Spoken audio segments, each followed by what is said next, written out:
उसके गिरते ही सबके होश उड़ गए और किसी को समझ ही नहीं आया कि क्या करे। इधर खजाने का लॉक खुल चुका था, लेकिन उनकी आंखों के सामने एक आदमी था जो किसी भी समय दम तोड़ सकता था या तोड़ चुका था। इसका अंदाजा किसी को नहीं था।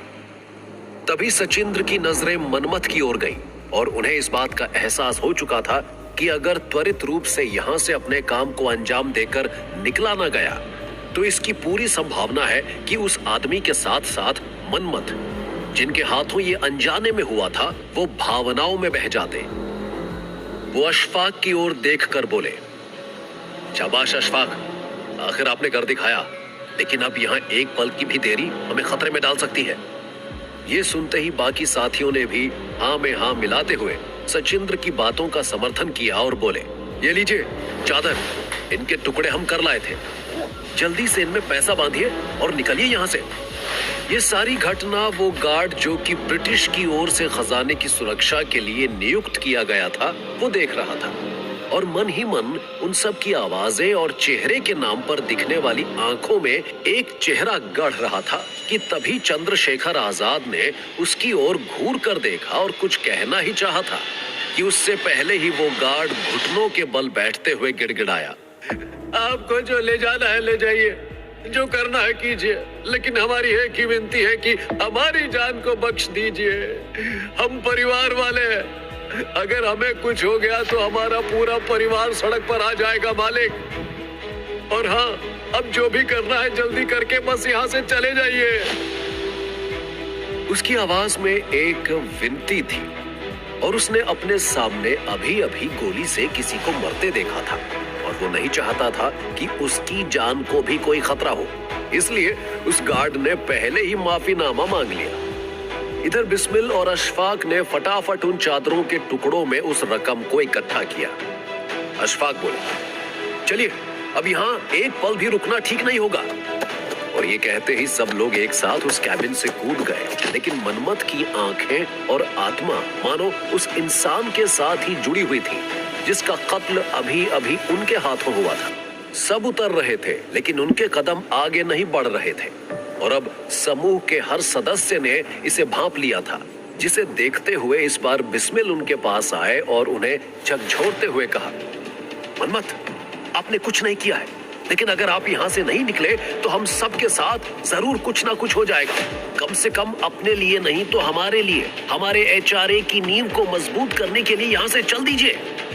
बिस्मिल की ये बात मानो मनमथ के सीने में तीर की तरह लगी और वो एकाएक झटके से बोले, नहीं, कुछ नहीं होगा किसी को, मैंने जो किया मैं कबूल।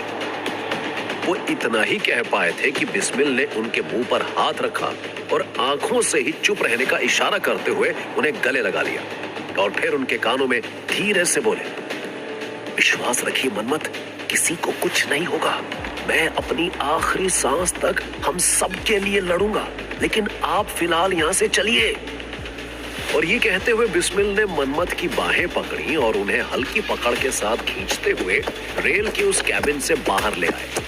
इधर सबके नीचे आते ही सबने एक दूसरे को हवाई फायरिंग करके इशारा किया, जिससे ये बात साफ होने वाली थी कि काम को अंजाम दे दिया गया है और अब निकलने का समय आ चुका है। और इस इशारे को सुनते ही कुछ ही सेकंड में सब लोग स्टेशन से तितर बितर होकर अपनी अपनी दिशाओं में फैल गए और उस ओर बढ़ने लगे जहां उन सबको एक बार फिर मिलना था। इधर उन सब के जाते ही गार्ड तेजी से जमीन पर गिरे हुए इंसान के पास आया और उसकी नब्ज टटोलने लगा। सांसें धीमे धीमे चल रही थी, जिसे देख वो गार्ड जोर से बोला, सुनिए सुनिए, आप उठिए, आंखें खोलिए, मैं इस ट्रेन का गार्ड हूं, क्या तुम मुझे सुन सकते हो? ये सुनते ही उस आदमी ने धीरे धीरे अपनी आंखें खोली और टूटती हुई आवाज में कहा, मैं अहमद अली, क्या आप मेरा एक संदेश मेरी बेगम तक पहुंचा सकते हैं? ये कहते हुए वो आदमी जिसने अपना नाम अहमद बताया था, उसकी सांसें और तेज हो गईं, जिसे देखकर वो गार्ड घबराते हुए बोला, हाँ हाँ बोलिए ना, जो भी हो जल्दी कहिए। अहमद ने अपनी सांसों को समेटते हुए अपनी पूरी जान लगा दी और एक एक शब्द समेटते हुए कहा, महिलाओं वाले कंपार्टमेंट में मेरी बेगम है जो अकेले सफर कर रही है। उन्हें मेरी हालत के बारे में संदेश जरूर पहुंचा दीजिएगा। और ये कहते ही अहमद ने आखिरी सांसें ली और दम तोड़ दिया। अचानक देखते ही देखते काफी भीड़ इकट्ठा हो गई और वो लोग जिन्हें कोई अंदाजा नहीं था कि अभी तक ट्रेन रुकी क्यों थी, अब धीरे धीरे सबको पता चल चुका था कि आखिर वहां हुआ क्या था। तो वहीं दूसरी ओर वो सारे क्रांतिकारी जो अब भागते भागते वहां से काफी दूर निकल चुके थे, अब वो एक जगह आकर योजना के अनुसार रुक गए थे। जहां ये लोग रुके थे वहां पूरी तरह घुप अंधेरा था, लेकिन कहीं दूर से आ रही हल्की सी रोशनी में बीच बीच में एक दूसरे के चेहरों की झलक देख पा रहे थे। कुछ देर के लिए किसी ने कुछ ना कहा, लेकिन यह खामोशी ज्यादा देर तक नहीं चली और अगले कुछ ही पल में मनमथ अपने आप में बड़बड़ाते हुए बोले, आप सब लोग हो सके तो हमें माफ कर दीजिएगा। हमने अति उत्साह में सब कुछ खराब कर दिया। हमने बहुत बड़ी गलती कर दी। ये बोलते हुए शायद उनकी आंखें डबडबा गई थी और उनकी आवाज में भी वो साफ सुनाई दे रहा था। किसी ने उनकी बातों को काटा नहीं और ना ही उस समय कुछ कहा, लेकिन मनमथ जिनके दिमाग में शायद वो दृश्य बैठ चुका था और वो बार बार उनके दिमाग में चल रहा था। कुछ पल बीत जाने के बाद बिस्मिल ने उनके कंधे पर हाथ रखा और बोलना चाहा ही था कि मनमथ दोबारा बोल पड़े। वो दोषी नहीं था। हमसे सच में बहुत बड़ी गलती हो गई भाई जी। हम उसका चेहरा भूल ही नहीं पा रहे हैं। हम चाहते तो शायद उसे बचा सकते थे, लेकिन हम कर नहीं पाए। हम कुछ भी नहीं कर पाए। लेकिन इस बार बिस्मिल ने उनके भीतर चल रहे ज्वार भाटा को समझने के बजाय थोड़ी कड़क आवाज में कहा, आखिर कब तक आप खुद को दोषी ठहराते रहेंगे?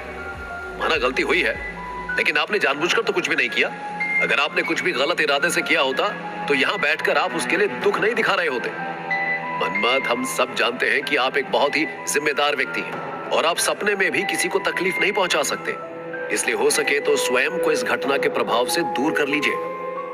ये सुनते ही इसी बीच अशफाक भी मनमथ के करीब आए और बोले, कुल 17 वर्ष उम्र है आपकी मनमथ, और इस उम्र में ही अगर आप इतने बड़े दुख में खुद को घेर लेंगे तो कौन लेगा एचआरए की जिम्मेदारी? अरे आप जैसे युवा नेता हमारी ताकत है।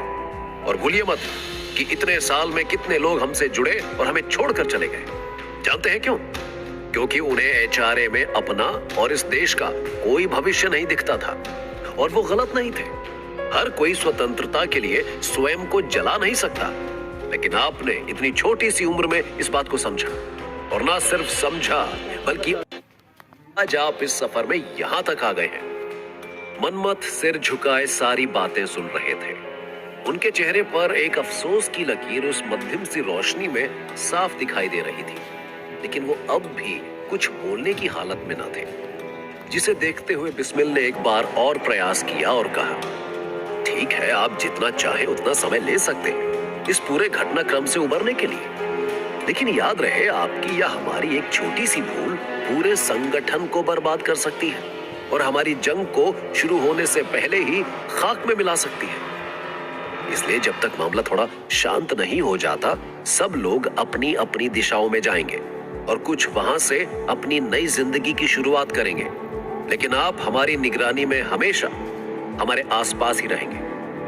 बस इसे ऐसा समझ लीजिए कि आपकी हर गतिविधि पर हमारी नजर रहेगी। ये सुनते ही सबके चेहरे पर हैरानी के भाव उभर आए कि आखिर बिस्मिल ने ऐसा क्यों कहा। इस लूट के बाद कैसी होगी इन क्रांतिकारियों की जिंदगी? क्या सब कुछ सामान्य रहेगा या आजादी के दीवानों की असली संघर्ष की कहानी का होगा आगाज?